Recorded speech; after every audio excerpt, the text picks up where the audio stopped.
നമസ്കാരം, ഞാൻ ദിനേശ് സോബർണിക. ഇന്ന് ഞാനൊരു പുതിയ കഥയുമായി വന്നതാണ് കേട്ടോ.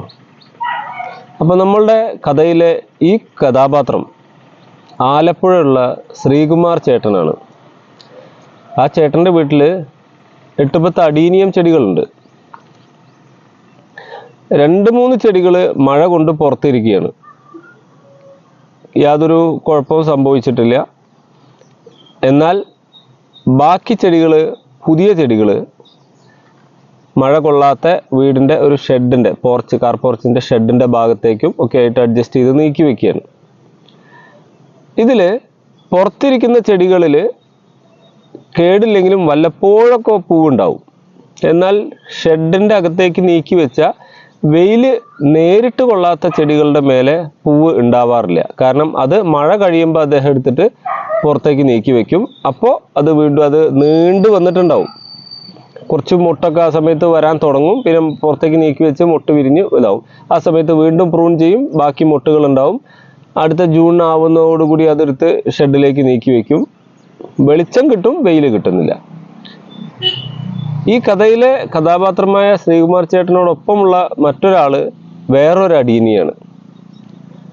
ആ അഡീനിയം അദ്ദേഹം വെച്ചിട്ടുള്ളത് വീട്ടിൻ്റെ, അതായത് മെയിൻ ഡോറിൻ്റെ സൈഡിൽ ഒരു സ്റ്റാൻഡിൻ്റെ മേലെയാണ് മഴ സമയത്ത് നീക്കി വെക്കാറ്. അതായത് ഷെയ്ഡിൽ, വീട്ടിൻ്റെ ഇറക്കിലേക്കാണ്. പക്ഷേ ആ ചെടിയിൽ നിറയെ പൂക്കൾ ഉണ്ടാവുന്നു. ഇടവിട്ട് പൂക്കൾ ഉണ്ടാവുന്നു. വളം വല്ലപ്പോഴൊക്കെ കൊടുക്കും. എന്നാലും ഈ ഷെയ്ഡിലിരിക്കുന്ന മറ്റു ചെടികളിലൊന്നും പൂവുണ്ടാവാതെ ഈ ചെടികളിൽ നിറയെ പൂവുന്നത്, ധാരാളം പൂവുണ്ടാവുന്നു. എന്തായിരിക്കും അതിന് കാരണം? നിങ്ങൾ ഈ വീഡിയോയ്ക്ക് താഴെ എന്തായാലും കമൻറ്റ് രേഖപ്പെടുത്തുക. അപ്പോൾ നമ്മളെ കഥയിലേക്ക് പോവാം. ശ്രീകുമാർ ചേട്ടൻ കൃത്യമായ രീതിയിലുള്ള ജൈവവളങ്ങൾ കൊടുക്കാറുണ്ട്. വല്ലപ്പോഴും രാസവളങ്ങൾ കൊടുക്കാറുണ്ട്. അതേപോലെ ഇലയിൽ ഫോളിയർ സ്പ്രേ കൊടുക്കാറുണ്ട്. ഇതൊക്കെ സാധാരണ രീതിയിൽ ചെയ്യും. പക്ഷേ ചേട്ടൻ്റെ ഒരു ഭാഗത്ത് വെച്ച ചെടികളിൽ കാര്യമായ പൂവുണ്ടാവുന്നത് വേനലോട് അടുപ്പിച്ച്.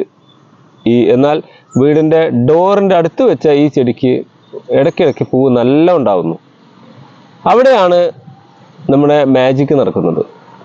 ഈ ഡോറിൻ്റെ സൈഡിൽ മുകളിൽ ലൈറ്റ് ഉണ്ട്.